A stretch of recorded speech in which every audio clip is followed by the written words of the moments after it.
এই যে ঢেউটা আসছে, এই যে ঢেউয়ের যে পাওয়ার, সেই পাওয়ার আপনি এখানে টিকতে পারবেন না। হ্যালো এভরিওয়ান, আশা করি সবাই ভালো আছেন। আমি শাহরিয়ার। এই মুহূর্তে অবস্থান করছি কক্সবাজারের লেগুনা বিচ হোটেল অ্যান্ড রেস্টুরেন্টে।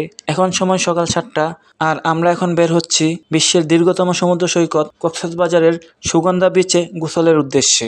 আমরা এখন শরীর গরম করে নিচ্ছি, কক্সবাজার সমুদ্র সৈকতে গিয়ে এখন ভিজবো, আনন্দ ফুর্তি করবো। তো খুবই শীত, তাই আমরা শরীর গরম করে নিচ্ছি। তো দৌড়তে থাকুন আর শরীর গরম করতে থাকুন। এই মুহূর্তে আমরা কোথায় চলে আসছি?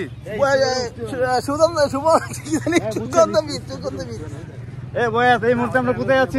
এই মুহূর্তে কোন সি বিচে? ওইটা বলে ও খেলা হবে, কঠিন খেলা হবে। কোথায় পলাইছে? যাই হোক, ওটা ব্যাপার না। আমরা যদি ঠিকঠাক থাকতে পারি তাহলেই হলো। কি সুন্দর ভিউ, চারপাশের ভিউ অসাধারণ। আমাদের মধ্যে কে আছে উপস্থিত? আমাদের স্যার জীবন হোসেন। এই যে স্যার, তিনি আজকে আমাদের গাইড করবেন আমরা কিভাবে পানিতে নামবো, কিভাবে নামবো না। আমার গরুর গাড়িতে বউ সাজিয়ে তোর সানাই বাজিয়ে যাবো তোমার শ্বশুর বাড়ি।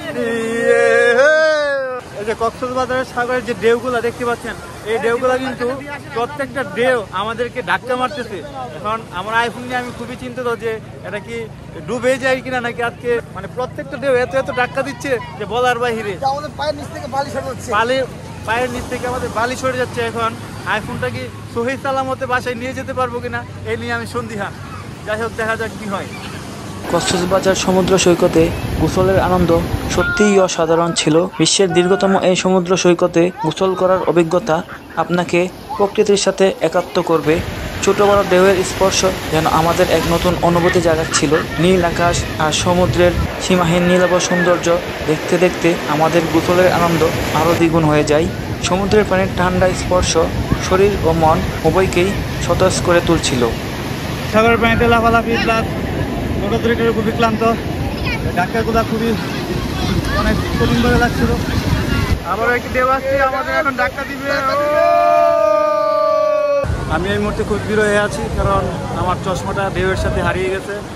আমরা চশমা যখন ঢেউ দিয়েছিলাম তখন চশমা ঢেউয়ের সাথে চোখ থেকে খুলে যে কোথায় গেছে পাইতেছিলাম। যাই হোক, কেউ চশমা নিয়ে আসবেন না বা হাতে কোনো জিনিস নিয়ে আসবেন না।